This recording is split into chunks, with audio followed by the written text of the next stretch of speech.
জামালপুর তেলকুপি ঘাট বন মেতাগ কানা ওंडे जहां সার্টিফিকেট को ᱧᱟᱢᱚᱜ ᱜᱮᱭᱟ ওনা ᱫᱚ ᱚᱠᱟ ᱞᱮᱠᱟ ᱧᱟᱢᱚᱜ ᱜᱮᱭᱟ ᱠᱷᱟᱡ ᱡᱩᱫᱤᱢ ᱞᱟᱹᱭ ᱠᱷᱟᱱ ᱠᱟᱹᱴᱤᱡ उनिया आधार कार्ड भोटार कार्ड नोआ अगू तुरा हुयो मजी हड़ामा आधार कार्ड भोटार कार्ड रे सही अगू हुयो और स्टैम्प को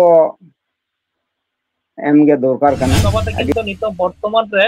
चेन्नई कामी किन सेन करा निये ताला रे आज तालाबा जहां दो देबू मुर्मू गतका दुक रे पड़ाव कना आतो हर गरते किछु गरते होई कना एवं मेडिकल जहां सर्टिफिकेट डाक्टर सर्टिफिकेट गतो रे ओना हताव बांग दारे कना आर्थिक अभाव ते एवं नियो जहां चलाव कते लेदा नोंका नोंका को लेदा चे इन चिकोया कादरा मेडिकल सर्टिफिकेट डाक्टर सर्टिफिकेट अदो चे बोन चिकोया ओका लेका तो बोन जामा चे एम लेया खाय जोर सांताली टोटे रे तेन मिट मारंग गोंके नाम कते जहां दो जमालपुर तेलकुपी घाट रे नि से जमालपुर मुलुक नि परगना बाबा रविलाल हांसदा और तेहना कथा दो निये कना जहां अब तेलकुपी गय घाट बोन मेता कना जमालपुर और ओंडे जहां अस्थि विसर्जन से दाहो कामी होरा होय गया विशेष तो अस्थि विसर्जन कते जहां सर्टिफिकेट नामो गया ओना बाखरा तेगे पहिले रे गोंके जोहार गया है जोहार गे जोहार लेदिन अब जहां जमालपुर तेलकुपी घाट बोन मेता कना ओंडे जहां सर्टिफिकेट को नामो गया ओना दो ओका लेका नामो गया खाय जुदिम लay खान कते नोडे दो जहां अब अस्थि विसर्जन बन हिजुक कना जेरेइन डहार ना जमालपुर तेलकुपी गे घाट दो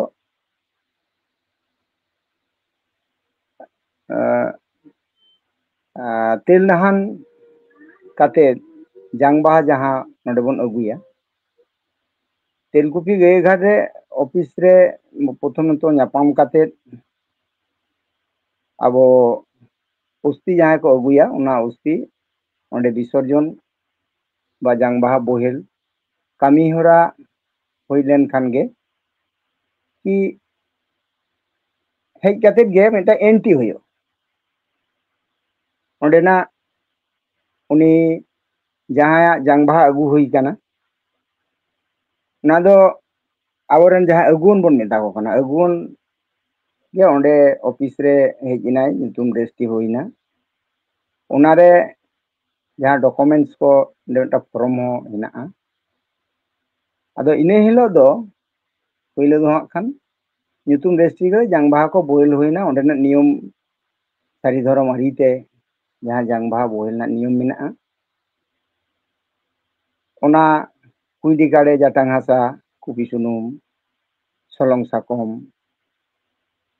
अब नोडे दो सार्जन बोर्ड तो बनुआ नेते अब दो नोडे दो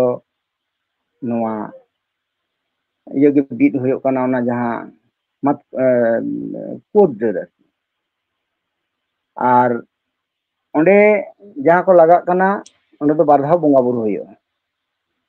मिटान दो काड़े जाटांग हासा बोंगा बुरु काते उम सापा सपी काते पुटुर बाड़ा काते अदो तायनते ओना गुताबेन पीठे जहां बन इदी तोरे ओना बन बोंगा बुरुया अदो ओना लिकाते होई काते दो अदो नोआ फॉर्म अगु तुरा काते ओना फॉर्म फिलअप होयोआ ओंडे दो जहां आयो हर से बाबा हड़ा जांगबाहा बन अगु का ओना उनिया आधार कार्ड भोटार कार्ड नोआ अगु तुरा हुयो और ओना जेरॉक्स कॉपी साउते अदो ना खान जखन फिलअप काते अगु हुयो उन दो मजी हड़ामा आधार कार्ड भोटार कार्ड रे सही अगु हुयो और स्टैम्प को एम गे दरकार कना अडी होड़ा स्टैम्प दो बांग ताहन कना इने हिसाब ते ओंडे रेन ओना डीरेन ओना पीड़ रेना माने उनी मझिया पीड़ रे या पीड़ पारगाना ताहना उनिया हो मेटांग सही स्टैम्प लगा अदो अडी पीड़ को गे बिरेट बांग खातिर ते अदो नितो दो खान पलटाव होई कना पहिल दो खाली मझिया मेटांग सोय रिया जगह ताहे कना और इन तायम दो ᱛᱟᱦᱮᱸ ᱠᱟᱱᱟ ᱢᱤᱫᱴᱟᱝ ᱯᱤᱲ ᱯᱟᱨᱜᱟᱱᱟ ᱥᱳᱭ ᱨᱮᱱᱟᱜ ᱚᱯᱥᱮᱱ ᱛᱟᱦᱮᱸ ᱠᱟᱱᱟ ᱱᱤᱛᱚᱜ ᱫᱚ ᱟᱨᱦᱚᱸ ᱵᱟᱨᱭᱟ ᱵᱟᱹᱲᱛᱤ ᱮᱢ ᱦᱩᱭ ᱠᱟᱱᱟ ᱯᱷᱚᱨᱚᱢ ᱯᱷᱤᱞᱟᱯ ᱞᱟᱹᱜᱤᱫ ᱛᱮ ᱚᱯᱥᱮᱱ ᱮᱢ ᱦᱩᱭ ᱠᱟᱱᱟ ᱚᱸᱰᱮ ᱫᱚ ᱯᱤᱲᱟᱜ ᱦᱚᱸ ᱦᱮᱱᱟᱜᱼᱟ ᱢᱩᱞᱩᱠᱟᱜ ᱦᱮᱱᱟᱜᱼᱟ ᱡᱮᱞᱟᱜ ᱦᱮᱱᱟᱜᱼᱟ ᱟᱫᱚ ᱱᱚᱜᱼᱚ ᱱᱚᱣᱟ ᱨᱮ ᱟᱵᱚ ᱤᱱᱟᱹ ᱦᱤᱞᱳᱜ ᱮᱱᱴᱤ ᱛᱟᱞᱟᱛᱮ ᱚᱱᱟ ᱯᱷᱚᱨᱚᱢ ᱠᱚ ᱤᱫᱤ ᱠᱟᱛᱮ ᱡᱚᱠᱷᱚᱱ ᱯᱷᱤᱞᱟᱯ ᱠᱟᱛᱮ ᱦᱤᱡᱩᱜ ᱦᱩᱭᱩᱜ ᱠᱟᱱᱟ ᱤᱱᱟᱹ ᱦᱤᱞᱳᱜ ᱫᱚ ᱢᱤᱫᱴᱟᱝ ᱰᱟᱠᱛᱟᱨ ᱥᱟᱨᱴᱤᱯᱷᱤᱠᱮᱴ ᱦᱚᱸ ᱞᱟᱜᱟᱜᱼᱟ ᱠᱟᱛᱷᱟ ᱫᱚ ᱦᱩᱭᱩᱜ ᱠᱟᱱᱟ ᱱᱤᱭᱟᱹ ᱠᱷᱟᱹᱛᱤᱨ ᱛᱮᱜᱮ ᱞᱟᱜᱟᱜ ᱠᱟᱱᱟ ᱡᱟᱦᱟᱸ ᱫᱚ ᱩᱱᱤ ᱚᱸᱰᱮ ᱡᱮ ᱜᱚᱡ ᱜᱩᱨ ᱮᱱᱟᱭ ᱩᱱᱤ ᱜᱚᱡ ᱟᱠᱟᱱᱟᱭ ᱤᱱᱟᱹ ᱦᱤᱥᱟᱹᱵ ᱛᱮ ᱰᱟक्তারি ᱥᱟᱨᱴᱤᱯᱷᱤᱠᱮᱴ ᱫᱚ ᱮᱢ ᱞᱮᱠᱷᱟᱱ ᱛᱚᱵᱮ ᱢᱤᱫᱴᱟᱝ ᱵᱩᱡᱷᱟᱹᱜ ᱠᱟᱱᱟ ᱡᱮ ᱵᱟᱝᱢᱟ ᱱᱩᱭ ᱜᱚᱡ ᱟᱠᱟᱱᱟᱭ ᱵᱟᱝᱠᱷᱟन ᱢᱟᱺᱡᱷᱤ ᱦᱟᱲᱟᱢᱟᱜ तो तहन गया उना साथे उना डॉक्टर सर्टिफिकेट एम लिखान गे आदो 1200 टाका उना एंट्री फी मिदटां लगा आदो उना लिखाते सर्टिफिकेट दो हां खान निये को एम काते से निये को सही साबत तला तेगे उना बोइल सर्टिफिकेट दो ओंडे खन जामालपुर तेलकुपी गेघाट खन ना सर्टिफिकेट नाम अच्छा पालका कमी होरा आहो चे लेकाते ᱧᱟᱢᱚᱜᱼᱟ फॉर्म फिलअप करते आर का चे लगा ले किदाम आदो उना बाखरा तेगे थेन जहां बाखरा ते थेन फोन होइना से बाडाई लागिद ओना दिसम हर लागिद ओंडे सुदु अबो जामालपुर एरन हर को जुआ से बर्धमान से हुगली से आरो ना इटा इटा जगह रे हर को जुआ पड़ी कुली बाडाई हता जो कदा अच्छा नोंडे दो अबो ना दक्षिण बंगो से अब सान्ताड़ जाति जे कोनो जायगा खन गे नोंडे तेलकुपी गेघाट रे जांगबाहा अगु लिखाय ताते मेदिनीपुर बांकुड़ा पुरुलिया कि आबो हानते गंगा धारे जहां आबो उत्तर 24 परगना नंतन को हो को हिजु कान था पहिल पहिल दो नेतार दो ना गंगा से रे आबार मिटांग घाट बांगमा होई काना से चे उनका खातिर ते तबे गंगा हाना पारम रन को हिजु गया को एवं देश लिका सुख सपड़ाव काते को हिजुआ जहां दो किछु जेटा नेलोक काना जे आबा तेल नहन बांग होयोक काना आबार नोडे अगुयेत को अगु काते संगे संगे रापागे को तुपाय को जहाना को कोरावदा आदो जांगभा को बोहेलिया किंतु नोआ दो माना गया आदो उना लिकाते हिजु काना को कटी आबा दो न्यूहंडी पोरो को नय बुलुक काना को झमेला को हुयुक कान गया माजे मध्य नोंका दो बांग ताहे काना सिदाय नोंका कथा को ले दा के आले पूरा अगु कदम आदो उना गी मेंदा आदो हो गोके मालेमा आदो ना खान एनिया अरी लिकाते मिटां बाखेर गड़ो हर आर मिटां हय पटोर हर हो नोंडे मेना आदो उना लिकाते ᱤᱧ ᱦᱟᱸᱜ ᱠᱷᱟᱱ ᱵᱟᱠᱷᱮᱲ ᱨᱮᱫᱚᱧ ᱛᱟᱦᱮᱱ ᱠᱟᱱ ᱛᱟᱦᱮᱸᱫ ᱟᱫᱚ ᱢᱩᱞᱩᱠ ᱯᱟᱨᱜᱟᱱᱟ ᱞᱮᱠᱟᱛᱮ ᱟᱹᱰᱤ ᱥᱚᱢᱚᱭ ᱵᱟᱹᱧ ᱛᱟᱦᱮᱸ ᱫᱟᱲᱮᱭᱟᱜ ᱜᱮᱭᱟ ᱦᱟᱸᱰᱮ ᱱᱚᱰᱮ ᱡᱟᱦᱟᱱᱟᱜ ᱫᱚᱨᱠᱟর ᱯᱟᱲᱟᱣ ᱞᱮᱱᱠᱷᱟᱱ ᱟᱵᱟᱨᱤᱧ ᱪᱟᱞᱟᱜᱼᱟ ᱟᱫᱚ ᱱᱤᱭᱟᱹ ᱜᱮ ᱟᱵᱚ ᱫᱚ ᱟᱵᱚ ᱱᱚᱣᱟ ᱜᱚᱴᱟ ᱨᱮᱱ ᱜᱮ ᱡᱟᱦᱟᱸᱭ ᱜᱮ ᱱᱚᱰᱮ ᱡᱟᱝᱵᱷᱟᱭ ᱟᱹᱜᱩᱭᱟ ᱛᱚᱵᱮ ᱱᱚᱰᱮ ᱡᱟᱝᱵᱷᱟ ᱟᱹᱜᱩ ᱦᱩᱭᱩᱜᱼᱟ ᱵᱳᱭᱞ ᱦᱩᱭᱩᱜᱼᱟ अच्छा ᱟᱨ ᱚᱯᱷᱤᱥ ᱨᱮ एबार जहां ले के तब जांगबा हां लेबे ले चावा तब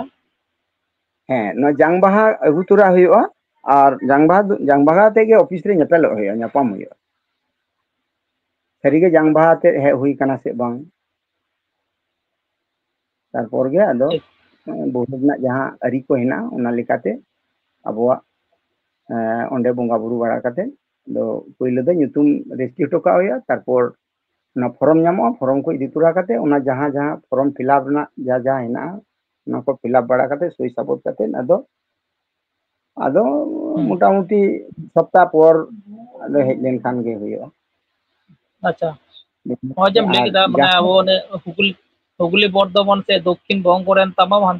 सान्तार को सारी धर्म सान्तार को नोटे को हेज दाड़े को एवं सर्टिफिकेट को ᱧᱟᱢᱟ एबार कथा हुयो कना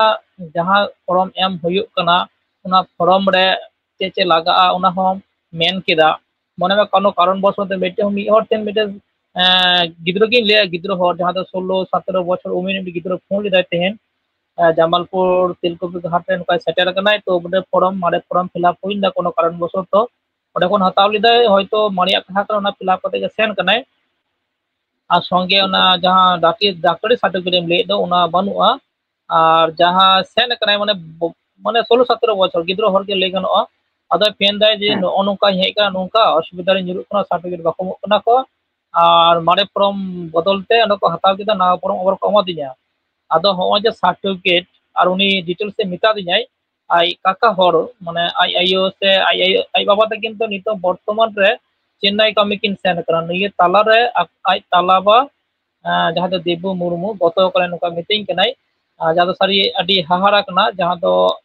टूर ले गानो आयो बाबा तकिन बनुक किना नौका को कथा ना इकला रे এখন উনি গিদ্র নৌকা দুপুরে পড়াও কানা আতো হর গরতে কিছু গরতে হই কানা এবং মেডিকেল যাহা সার্টিফিকেট ডাক্তার সার্টিফিকেট গত রে না ওনা হাতা বাং দারে কানা আর্থিক অভাবতে আর এবং নিও যাহা চালাও কাতে লেদা নৌকা নৌকা को লেদা চে ইন চিকোয়া এবার কথা হই কানা নুই নুন সাগিন কোনে চালা কান তাবনা নতু সংগঠন না কথা যাই যে পারগানা মোর কামি কান তাবনা যোগাযোগ মাধ্যম তে আদা হুঁ যে কামি কুমাই কাতে ওরা রে খুব মানে আনাট তে চালা কান তো এখনো আই জয় পাতে বাকিন ওর কানা অত তিলনাহান কামি তো মোটামুটি হই কানা এবার কথা হই কানা সার্টিফিকেট মি সপ্তাহ को डेटा তে তো নিত্যং চালাও কাতে তেহেন খবর না ᱧᱟᱢᱚᱜ ᱠᱟᱱᱟ ᱡᱟᱦᱟᱸ ᱵᱟᱝ ᱧᱟᱢᱚᱜ ᱠᱟᱱᱟ মনে হয় নুই সার্টিফিকেট বাই রাখা দাঁড়াতে মেডিকেল সার্টিফিকেট ডাক্তার সার্টিফিকেট আদো চে বন চিকোয়া ওকা লেকা তো বন ᱧᱟᱢᱟ চে এম লেয়া খায় ᱟᱫᱚ ᱠᱟᱛᱷᱟ ᱫᱚ ᱦᱩᱭᱩᱜ ᱠᱟᱱᱟ ᱟᱛᱳ ᱦᱚᱲᱜᱮ ᱚᱱᱟ ᱫᱟᱭᱤᱛᱛᱚ ᱫᱚ ᱡᱮᱦᱮᱛᱩ ᱠᱚ ᱦᱟᱛᱟᱣ ᱟᱠᱟᱫᱟ ᱱᱚᱣᱟ ᱫᱚ ᱡᱟᱦᱟᱸᱭ ᱠᱚ ᱵᱟᱠᱚ ᱛᱟᱦᱮᱸ ᱞᱮᱱᱠᱷᱟᱱ ᱟᱫᱚ ᱩᱱᱤ ᱫᱚ ᱚᱠᱚᱭᱟᱜ ᱚᱱᱟ ᱥᱟᱨᱴᱤᱯᱷᱤᱠᱮᱴ ᱫᱚᱭ ᱦᱟᱛᱟᱣᱮᱜᱼᱟ ᱟᱨᱠᱤ ᱥᱟᱨᱴᱤᱯᱷᱤᱠᱮᱴ ᱫᱚ ᱚᱠᱚᱭᱟᱜ ᱦᱟᱛᱟᱣ ᱦᱮᱡ ᱮᱱᱟ ᱟᱭ ᱠᱟᱠᱟᱣᱟ ᱱᱤᱡᱮ ᱟᱭ ᱮᱯᱚᱱ ᱵᱟ ᱟᱪᱪᱷᱟ ᱟᱪᱪᱷᱟ ᱡᱟᱝ ᱵᱟᱦᱟ ᱡᱟᱦᱟᱸᱭ उड़ी गो लेदा ᱟᱡᱜᱮ जंगसी दो ᱡᱟᱝ ᱵᱟᱦᱟ ᱫᱚ ᱚᱠᱚᱭ ᱵᱳᱭ ᱞᱮᱫᱟ उड़ी सागेन मुर्मू गे उन्हें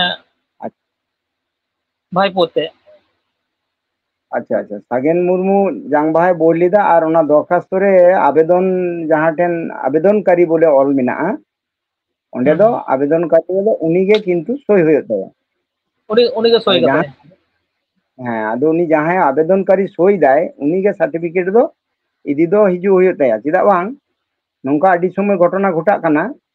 ᱡᱮ ᱡᱟᱦᱟᱸᱭ ᱚᱸᱰᱮ আবেদন রে সই দেয় এটা হর এমআই খান পরবর্তী কালে অবজেকশন হেজ দাঁড়ায় আদো ইনি হিসেবে ᱚᱸᱰᱮ ᱫᱚ ᱚᱱᱮ ᱡᱟᱦᱟᱸ ᱠᱚ ᱚᱱᱟ ᱥᱟᱨᱴᱤᱯᱷᱤᱠᱮᱴ ᱨᱮ ᱮᱢ ᱨᱮᱭᱟᱜ ᱠᱟᱛᱷᱟ ᱠᱟᱱᱟ ᱚᱱᱟ ᱠᱚᱫᱚ ᱮᱢ ᱦᱩᱭᱩᱜᱼᱟ আর ওনা লেখাতে আদো আই বাবা আইউ যদি বানুক কিন খান তাহলে অন্ডেনি মাঝি হারাম দায়িত্ব হাতাও হয়ে তায়া উনি bang ona do ba ona do kata kan gya ado uni gidro sel le nai tehen jaha forum abar di nawa forum ko em ka dia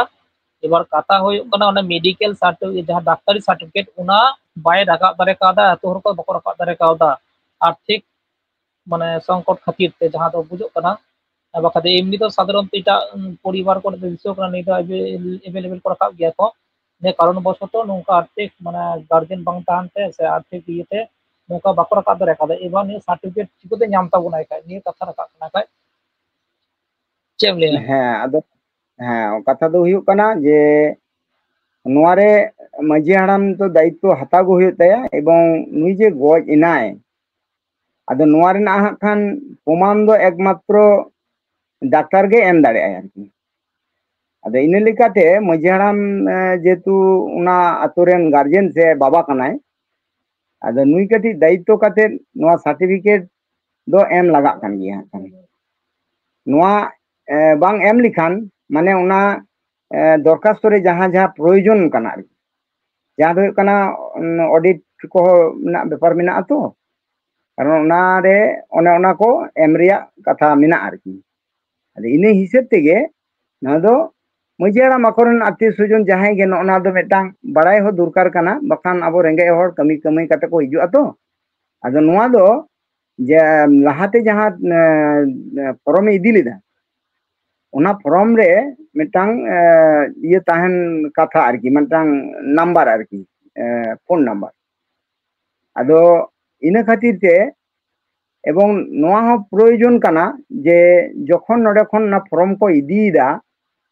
নডে না অফিস রিয়া অন্তত দায়িত্ব কাতে যাহাই অফিস রে লেখালেখি দেয় মানে যাহাই ফর্ম মানে ইয়ে সার্টিফিকেট এমক কানা অল দেয় অজিত কুমার কিসকু আদো উনি না খান আচ্ছা ওনা নাম্বার ওই ওনা ইদি লিখাই তাহলে সুবিধা হয়ে আছে যখন গে কো হিজুক কানা সাঙ্গিন খন তাহলে উনি ফোন কাতে বাড়াই দাঁড়ে আদো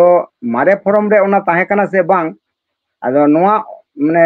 ফর্ম দো পাল্টাও কানা নিকেন হেতে তেগে যে নোয়া বিভিন্ন জায়গা রে অসুবিধা তিঙ্গুন কানা যাহারে পীর পারগানা को बनुक को ओंडे दो मुलुक पारगाना मेंटांग सोई अवश्य लगा काना जाते उना आतोरेन उनी मजी कानाय से बांग कारण मजी नो कनिटा दायित्व कान ताया जे उना आतोरेन कानाय से बांग नोआ नोआ लिकाते अच्छा उनिया उना सोई को दो अच्छा अच्छा यदि माझी बाबा हो सही कदाय एवं एवं जहाँ कलम में ना नने जगो पारगना से पारगना पीर पारगना नी हो पीर पारगना सही कदाय एबार होनर के तिंगुन कना आम जहां मेन के ताबना जे माझी बाबा दायित्व द हताव का गे ना सही कदाय एवं डॉक्यूमेंट जेरॉक्स कॉपी हो एम कदा अपनी जगो पारगना अली नरे आले निये साइट कान गया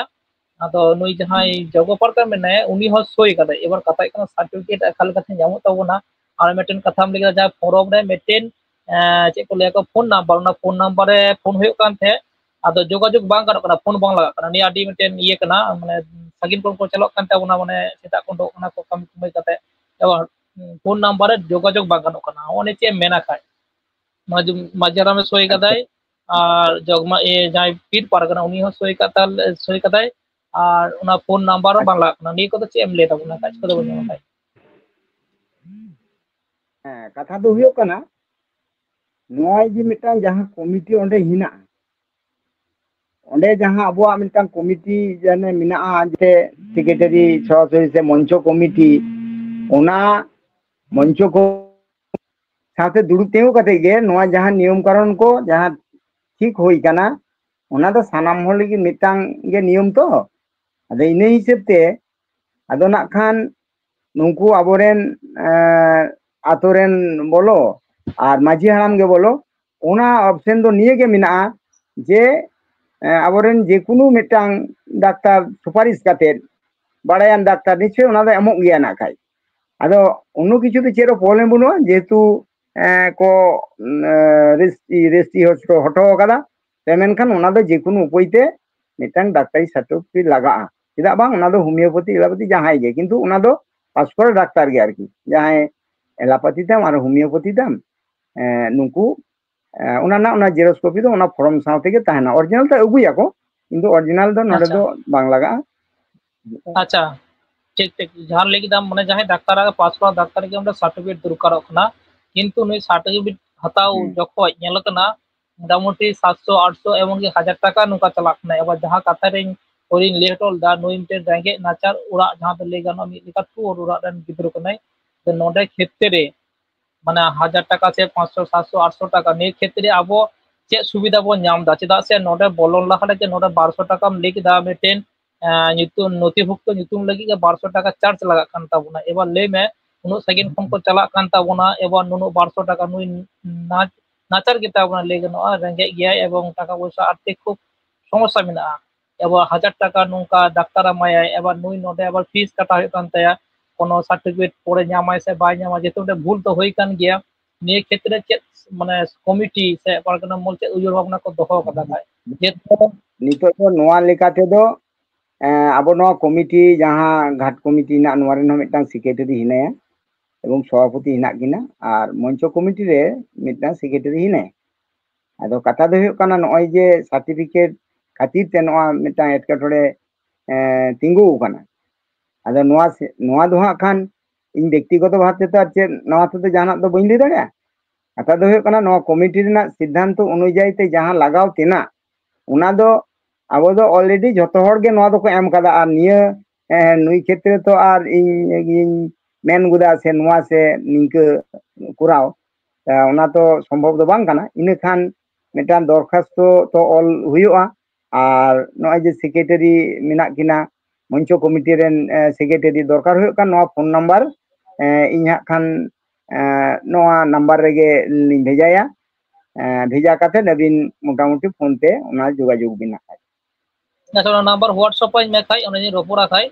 আর যাহা কথা কো তাহলে নিদো অনে মানে টাকা পয়সা যাহা আর্থিক নিয়ে মানে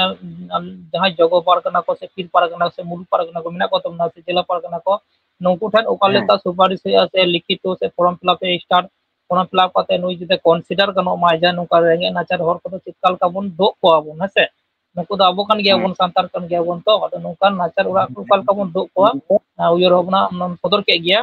ᱟᱫᱚ ᱱᱤᱭᱟᱹ ᱦᱚᱸ ᱱᱮᱦᱚᱲ ᱥᱮ ᱟᱨᱫᱟᱥᱤᱧ ᱫᱚᱦᱚᱭᱟ ᱡᱟᱦᱟᱸᱭ ᱠᱚᱢᱤᱴᱤ ᱠᱚ ᱢᱮᱱᱟᱜ ᱠᱚ ᱛᱟᱵᱚᱱᱟ ᱱᱚᱝᱠᱟ ᱥᱟᱺᱜᱤᱧ ᱠᱷᱚᱱ ᱡᱟᱦᱟᱸᱭ ᱠᱚ ᱪᱟᱞᱟᱜ ᱠᱟᱱ ᱛᱟᱵᱚᱱᱟ ᱠᱚ ᱢᱟᱱᱮ ᱡᱚᱠᱷᱚᱱ ᱯᱷᱨᱚᱢ ᱮᱢ ᱡᱚᱠᱷᱚᱱ ᱜᱮ ᱡᱟᱦᱟᱸ ᱡᱟᱦᱟᱸ ᱜᱟᱭᱤᱰᱞᱟᱭᱤᱱ ᱥᱮ ᱱᱤর্দেশ বলি ᱢᱮᱱᱟᱜ ᱛᱟᱵᱚᱱᱟ ᱵᱷᱟᱹᱜᱤ ᱛᱮᱵᱚᱱ ᱞᱟᱹᱭ ᱵᱩᱡᱷᱟᱹᱣ ᱠᱚᱣᱟ ᱪᱮᱫᱟᱜ ᱥᱮ ᱵᱟᱝ ᱱᱩᱱᱟᱹᱜ ᱥᱟᱺᱜᱤᱧ ᱠᱷᱚᱱ ᱡᱟᱛᱟᱭᱟᱛᱚᱜ ᱟᱠᱚ ᱚᱱᱟ ᱠᱷᱚᱨᱪᱟ ᱵᱚᱦᱚᱱ ᱦᱩᱭᱩᱜ ᱠᱟᱱ ᱛᱟᱠᱚᱣᱟ ᱠᱷᱩᱵ ᱜᱮ ᱟᱱᱟᱴ ᱡᱟᱦᱟᱸ ᱩᱱᱤ ᱜᱤᱫᱽᱨᱟᱹ ᱢᱤᱫᱴᱮᱱ ᱫᱩᱠᱮ ᱯᱷᱳᱠᱟᱥ ᱠᱮᱫᱟ ᱤᱧ ᱴᱷᱮᱱ ᱚᱱᱟ ᱜᱮ ᱫᱤᱜᱤᱧ ᱢᱮᱱᱫᱟ ᱟᱨ ᱪᱮᱫ ᱮᱢ ᱢᱮᱱᱫᱟ ᱠᱷᱟᱴᱚ ᱢᱟᱪᱷᱟᱛᱮ ᱠᱟᱹᱴᱤᱡ ᱢᱮᱱ ᱠᱟᱛᱮ ᱢᱩᱪᱟᱹᱫ ᱛᱟᱵᱚᱱ ᱢᱮ ᱠᱷᱟᱡ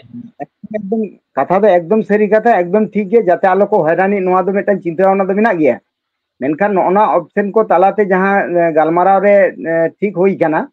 आदो नोना को तालाते दो आगामी समय रे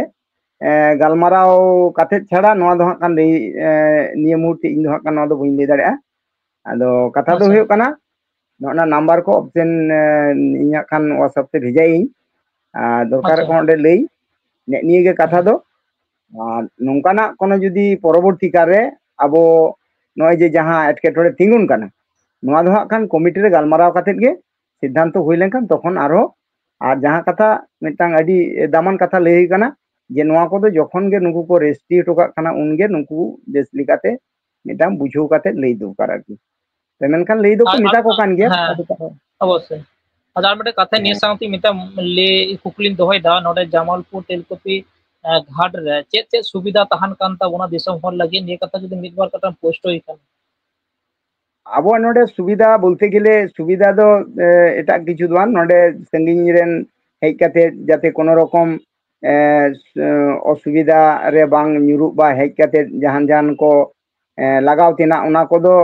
जहां को बाको गुतरा कदा होय तुमको लई बुझवा को उना को एमा को एबार नोडे जहां को हिजु काना अडी समय इसिन बासांग क्षेत्रे बाजार खन गे उई दाको एबार विशेष ते दो होय काना नोडे अबोवा नय जे तिलनाहान काते अब दो हिजु आको हेज अयुबो आको अडी समय को हेज अयुबो गया उनको नोडे ताहेन रिया उना सुविधा ते मेना उनारे होयतो जहां ओंडे उनको संगे ताहेना एबार उना ताहेन दुरुम ते जेटा उनी एम लेखान होयोआ उना दो कोनो रकम निर्धारण दो बांग हुई काना तबे उनी संगे रे ताहेना एवं को हेज काते को बासा दाड़े अच्छा अच्छा अच्छा ठीक माने जोगाजोग दो कोय साला को खुरा ताबोना होने जिनिस दो बडाय बा ᱧᱟᱢᱚᱜ ᱠᱟᱱᱟ ᱠᱟᱹᱴᱤᱡ ᱠᱟᱭ जोगाजोग दो ओना फॉर्म मेटा नंबर ताहेन काना आर बांकान जखन को हेजिना उनगे मेटा नंबर को इदी तुराया आर ओना माने उनको जहां ओंडे सर्टिफिकेट एम आय उनी ठेन मेटा नंबर जहां ऑफिशियली आर एरपर दो ओने जे पुन मोड़े हर जहां मेना कोआ एक्चुअली ओंडे बार पे होड़ा नितुम ओना कपाट रेगे किंतु नंबर दो हिना ओना नंबर इदी तुरा जे आले नुन सिंगिंग खन ले चला काना चेत चेत सुविधा चेत को असुविधा ओना को दो फोन तेगे बड़ाय हताव गानोआ नुंका हो को हिजु काना जखन अडी हर नुंका को फोन आले गया जे आले नुन सिंगिंग खन ले चला काना ओते चेत चेत असुविधा एवं चेत चेत सुविधा चेत का काते ले ताहेना से चेत को ओना को फोन ते को बड़ाय हताव गया जहां को फोन नंबर आलिया बड़ाय मिना ठीक ठीक ने अडी साराव अडी रे साराव गंके तेहेना किछु तथ्य एम साबांग लगी जहां दो रविलाल हांसदा गंके जामालपुर मुलुक पारगना गंके